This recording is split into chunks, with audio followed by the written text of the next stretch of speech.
आज के वीडियो में हम कंटिन्यू करेंगे मोनोपोलिस्टिक मार्केट, एकाधिकारात्मक प्रतियोगिता या अपूर्ण प्रतियोगिता बाजार। लास्ट वीडियो में हमने मोनोपोलिस्टिक मार्केट के अंदर हमने इसका ओवरव्यू ले लिया था, मोनोपोलिस्टिक मार्केट का, इसके फीचर्स को डिस्कस कर लिया था और परफेक्ट कंपटीशन और मोनोपोलिस्टिक मार्केट के बीच में क्या डिफरेंस है, क्या की डिफरेंस है, उसको भी हमने डिस्कस कर लिया था। आज के वीडियो में हम कंटिन्यूशन में मोनोपोलिस्टिक मार्केट का इक्विलिब्रियम पॉइंट क्या होता है उसको डिस्कस करेंगे, या प्राइस या आउटपुट कैसे डिटरमाइन करते हैं उसको हम डिस्कस करेंगे। तो चलते हैं नेक्स्ट स्लाइड पे और डिस्कस करते हैं price and output determination in monopolistic market. Price output determination under monopolistic competition, या फिर हम इसको इक्विलिब्रियम ऑफ ए फर्म भी बोल सकते हैं। तो इक्विलिब्रियम का हमने जब परफेक्ट कंपटीशन में डिस्कस किया था तो हमने दो कंडीशन बताई थी कि MC और MR इक्वल हो और MC कर्व जो है वो MR कर्व को बिलो से कट करे। तो कंडीशन मोनोपोलिस्टिक कंपटीशन में भी सेम ही है, यही दोनों कंडीशन फुलफिल होनी चाहिए, तब जाके एक फर्म इक्विलिब्रियम पोजीशन पे पहुंच सकती है। और इक्विलिब्रियम पोजीशन पे क्या होता है, मैक्सिमम प्रॉफिट होता है। अगर उससे आगे कंपनी आउटपुट बढ़ाएगी तो उसको प्रॉफिट में कमी होगी उसके। तो परफेक्ट कंपटीशन और मोनोपोलिस्टिक कंपटीशन में इक्विलिब्रियम पॉइंट या प्राइस या आउटपुट डिटर्मिनेशन के लिए जो कंडीशन थी वो सेम है। दो ही कंडीशन है, MC equal to MR and second है the MC curve cuts the MR curve from below. लेकिन जो मोनोपोलिस्टिक कंपटीशन है उसमें AR और MR का जो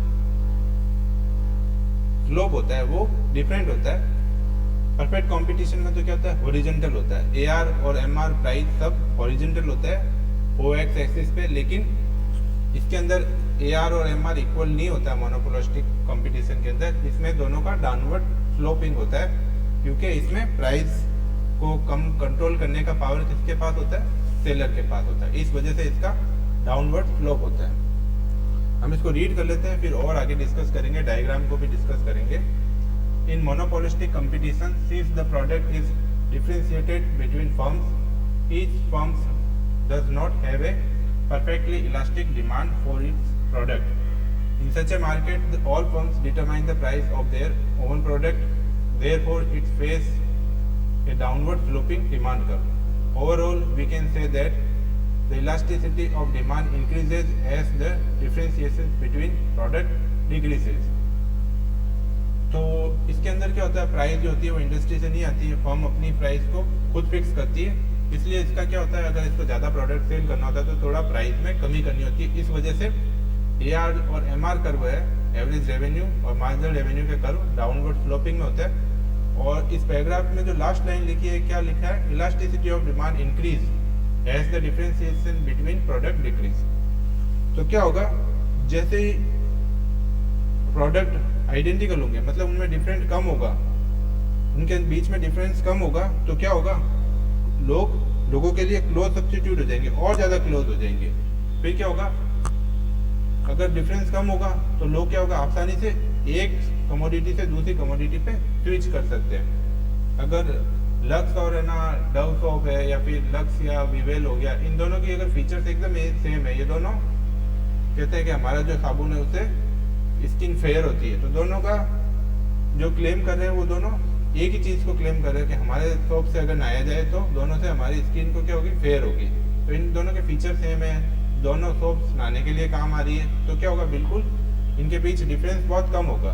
अब इसमें जैसे डिफरेंस कम होगा तो क्या होगी, इलास्टिसिटी बढ़ जाएगी। मतलब लक्स सोप्स अगर साबुन की प्राइस को अपने कम करेगी, अपने सोप्स की अगर कम करेगी, तो क्या होगा, विवेल के जो कस्टमर है वो लक्स की तरफ शिफ्ट हो जाएंगे। या फिर लक्स अपने प्राइस को बढ़ाएगी तो क्या होगा, जो कंज्यूमर्स है या कस्टमर है वो विवेल की तरफ शिफ्ट हो जाएंगे। तो इसमें क्या होगा, बहुत ज़्यादा इलास्टिक हो जाएगी। थोड़ा सा भी प्राइस, अब दोनों की अगर गुड्स अगर सेम है तो क्या होगा, थोड़ा सा भी चेंज होगा तो बायर्स और सेलर है वो इधर उधर, सॉरी कस्टमर जो है वो शिफ्ट हो जाएंगे। तो जैसे जैसे है ना प्रोडक्ट के बीच है ना डिफरेंस कम होते हैं, मतलब इनके बीच डिफरेंशिएशन कम होते हैं, तो इलास्टिसिटी ऑफ डिमांड बढ़ जाती है। Next is the conditions for price output determination and equilibrium of an individual firm are as follows. ये दोनों कंडीशन है सेम ही है, MC इक्वल होना है MR के और MC curve cuts the MR curve from below. During short period they are may be 3 situations of the firms under monopolistic competition as given below। तो perfect competition की तरह इसमें भी 3 सिचुएशन हो सकती है। सुपर नॉर्मल प्रॉफिट हो सकता है, नॉर्मल प्रॉफिट हो सकता है, या लॉस भी फर्म को उठाना पड़ सकता है। लेकिन लॉन्ग टर्म में क्या होगा, यहाँ पे भी नॉर्मल प्रॉफिट ही गेन करेंगे, क्योंकि जब भी अगर super normal profit long term में होगा तो कुछ फर्म्स और एंटर कर जाएगी। अगर इंडस्ट्री रेट से ज़्यादा प्रॉफिट हो रहा है तो काफ़ी सारी फर्म एंटर कर जाएगी, और अगर लॉस हो रहा है तो कुछ फर्म्स लॉन्ग टर्म में छोड़ के क्विट करके चली जाएगी, तो वापस नॉर्मल प्रॉफिट सिचुएशन होगी, उस पर फर्म्स सारी फर्म जो इंडस्ट्री होगी वो नॉर्मल प्रॉफिट पे आ जाएगी। तो फर्स्ट है profit making situation. Profit making situation will be happen individual firms revenue is greater than it's average cost. तो एवरेज कॉस्ट से क्या, अगर रेवेन्यू ज़्यादा है तो क्या होगा, तो उस केस में प्रॉफिट होगा। Profit making situation is also called abnormal और super profit situation as given in diagram first. तो डायग्राम फर्स्ट में जो सिचुएशन है वो कौन सी है, सुपर प्रॉफिट की है, सुपर नॉर्मल प्रॉफिट की है। डायग्राम को हम देखें तो नीचे वाले OS एक्सिस पे इसका आउटपुट है, क्वांटिटी है, और OY एक्सिस पे प्राइस, कॉस्ट और रेवेन्यू है।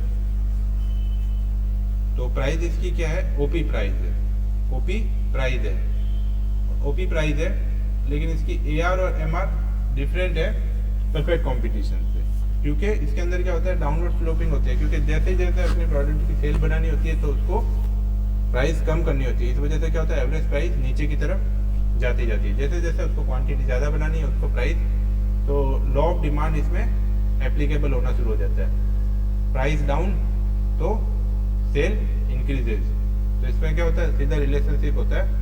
डिमांड का जो लॉ होता है, जो बेसिक लॉ है डिमांड का, वो इसमें एप्लीकेबल होना शुरू हो जाता है मोनोपोलिस्टिक कंपटीशन में। इसलिए इसके AR और MR डाउनवर्ड स्लोप के होते हैं। लेकिन सिचुएशन दोनों की इक्विलिब्रियम की सेम है। फर्स्ट कंडीशन MC और MR इक्वल हो, तो इसके अंदर क्या हो रहा है, MC MR के लिए यहाँ पे ये देखो MC कर्व है, यहाँ पे ये जाके MR कर्व को कट कर रहा है बिलो से।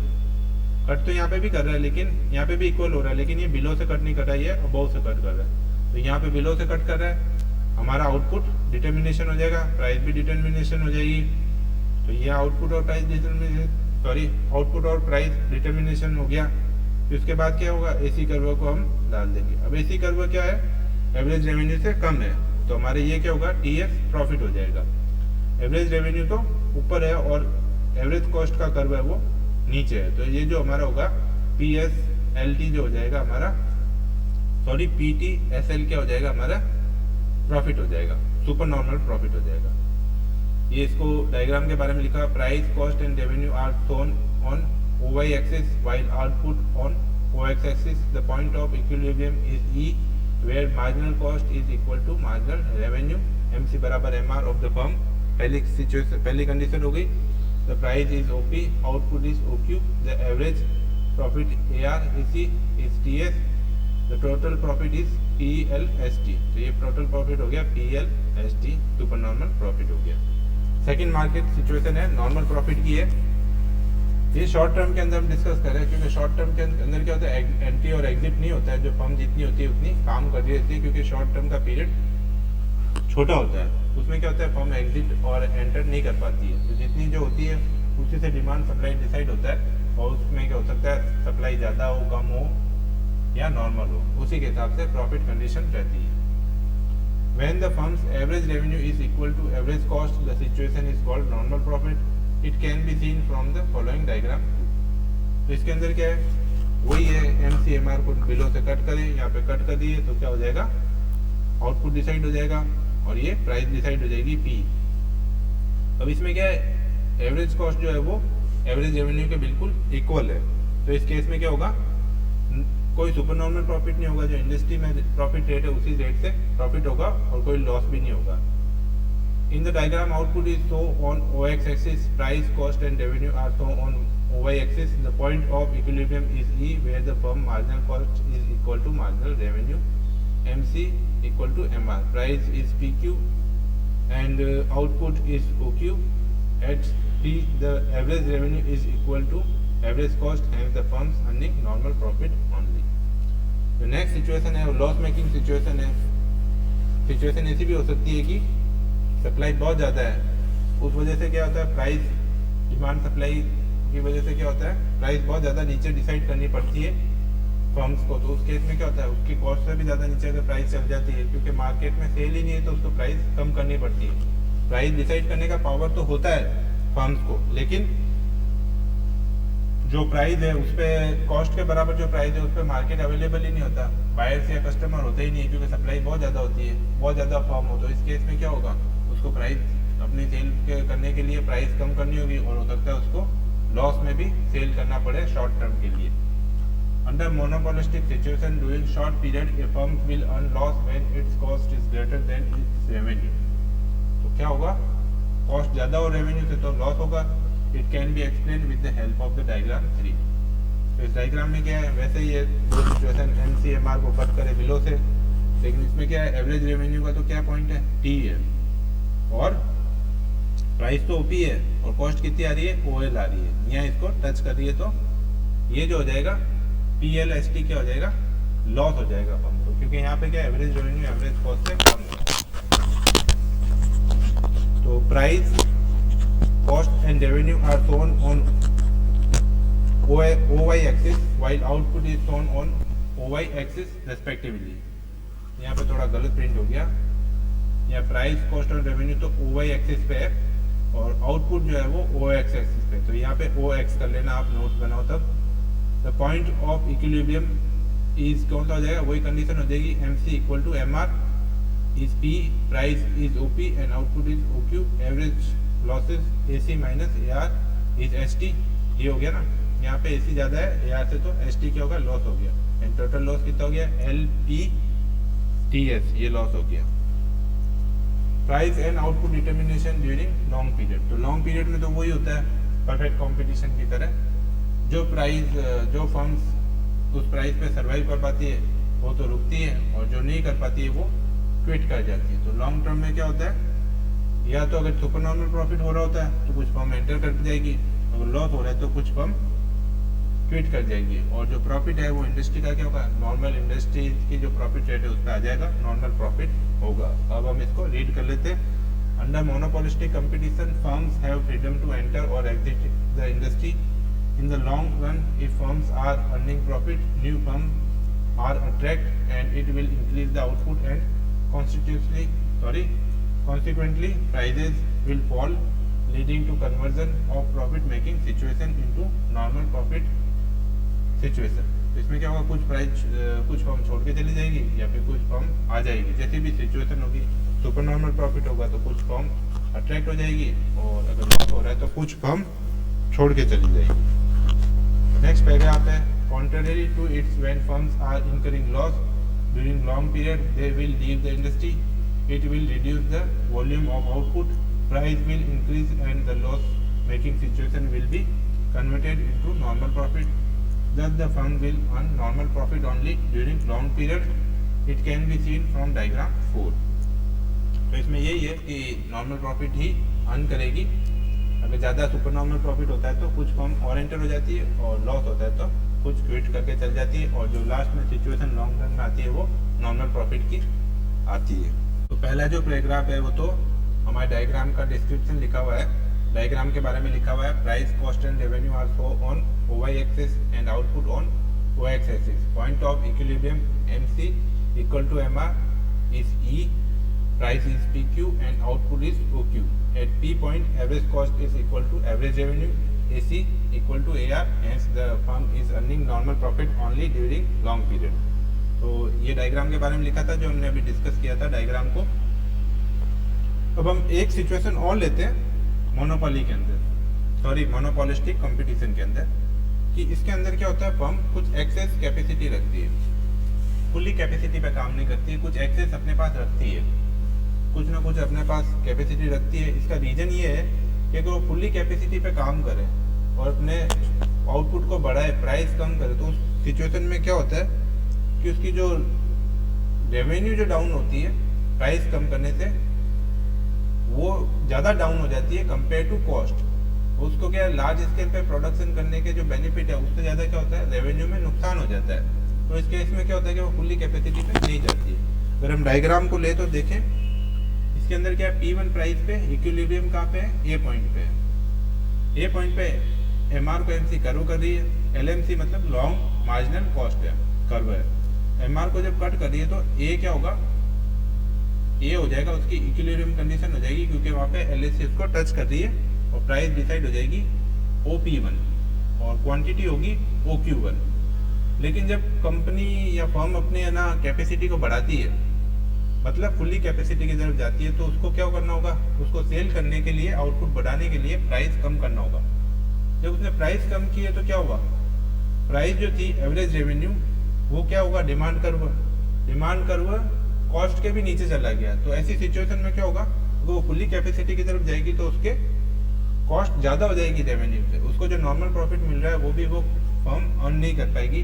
तो वो सिचुएशन ठीक नहीं है, इसलिए वो फुल्ली कैपेसिटी की तरफ नहीं जाती है। कुछ कैपेसिटी जो होती है वो अपने पास एक्सेस रखती है। अब हम इसको रीड कर लेते हैं। As we can see in above diagram, the average revenue AR curve touch the average cost ATC curve at point A. ATC मतलब एवरेज टोटल कॉस्ट का, ये एवरेज कॉस्ट है, ये टोटल कॉस्ट का है। यहाँ पे A पॉइंट पे टच करा है तो उसका इक्विलिब्रियम पॉइंट है। This correspondence to quantity Q1 and price P1। यहाँ पे क्या है, Q1 क्वांटिटी है, P1 प्राइस है। Now at equilibrium, MC equal to MR, all super normal profit are zero since the average revenue equal to average cost. Therefore, all the firm earn zero super normal profit or earn only normal profit. तो यहाँ पे क्या है, first situation में तो normal profit earn कर रही है, लेकिन नेक्स्ट सिचुएशन में उसने जैसे ही अपनी प्राइस को कम किया तो क्या हुआ, कॉस्ट से भी नीचे रेवेन्यू चली गई, जो नॉर्मल प्रॉफिट है वो भी नहीं अर्न कर पा रही है। It is important to note that in the long run a firm is in equilibrium position having excess capacity. In simple words, it produces in lower quantity than its full capacity. From the diagram above, we can see that the firm can increase its output from Q1 to Q2 and reduce average cost. However, it does not do so because it reduces the average revenue more than average cost. Hence, we can conclude that in monopolistic competition, firms do not operate optimally. There always exists an excess capacity of production with each firm. तो क्या होता है, monopolistic के अंदर कुछ access capacity firm अपने पास रखती है। In case of losses in short run, the firm making a loss will exit from the market, this continue until the remaining firm make normal profit only. तो किसी भी condition में वो super normal profit नहीं कमा पाती। अब वो अपने प्रोडक्शन को बढ़ाती है तो क्या होगा, उल्टा उसके तो क्या होगा, रेवेन्यू कम हो जाएगा। तो एट द एंड जो सिचुएशन रहती है लॉन्ग रन में वो नॉर्मल प्रॉफिट की ही रहती है। ये आपके असाइनमेंट है और मोनोपोलिस्टिक जो आपका टॉपिक है वो कंप्लीट हो चुका है। नेक्स्ट वीडियो में हम कंपटीशन के बेस पे एक नई मार्केट सिचुएशन लेंगे और उसको डिस्कस करेंगे। मे बी मोनोपोली हम सिचुएशन लेंगे, मार्केट सिचुएशन मोनोपोली को डिस्कस करेंगे। इस वीडियो में इतना ही। Thank you.